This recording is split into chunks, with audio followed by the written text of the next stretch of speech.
Good morning, সবাই কেমন আছো? আর এখন দেখো আমরা বেরিয়ে পড়েছি। এখন বাজে প্রায় ভোর 6টা মতো।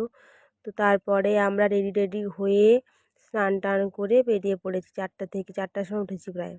তারপর দেখো এখানে রাস্তায় যেতে যেতে পুরো মাঠে মাঠে একদম আলু চাষে ভর্তি, সবুজে সবুজ, দারুণ লাগছিল। আমরা কোথায় যাচ্ছি বলো তো? আমরা যাচ্ছি হচ্ছে বর্ধমানে যে কৃষ্ণকালী মায়ের মন্দির। এই যে মন্দিরটা নতুন হয়েছে, অনেক ঘুরে ঘুরে এসেছি, অনেকটা রাস্তা, বাপরে বাপ। কিন্তু এসে পুরো মনটা শান্তি হয়ে গেল, কারণ দেখো ফেসবুকে দেখে এসেছি। ফেসবুক এখন ভাইরাল প্রায় প্রায় তবে দেখে 50% আমার বিশ্বাস ছিল, 50% ছিল না। কিন্তু ওখানে গিয়ে সত্যিকারেরই এখন 100%, কারণ ওখানে কোনো ভাওতাবাজি নেই, কোনো কিছু নেই।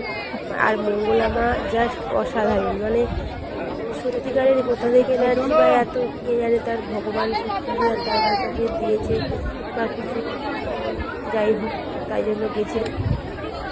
দেখো তারপরে ওর ওর পাশেই একটা 108টা শিবলিঙ্গ মন্দির আছে, তো ওইখানেই গেছিলাম। আর এখানের পরিবেশটা সত্যিকারেরই অসাধারণ। আর শিব ঠাকুরের মন্দির সত্যিকারেরই, মানে যেগুলো শান্ত শিষ্ট স্নিগ্ধ। আর এখানে ফুল গাছ লাগানো আছে, কি সুন্দর করে মনোরম পরিবেশ। আর একই আদলে একই রকম একই কালার সমস্ত কিছু, 108টা মন্দির প্লাস সেই মন্দিরে 108টা শিবলিঙ্গ।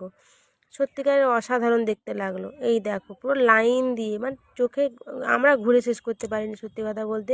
এতটা রাস্তা জার্নি হয়েছে, বসে বসে বসে এসেছি, তারপরে আবার মন্দিরে ঘোরা।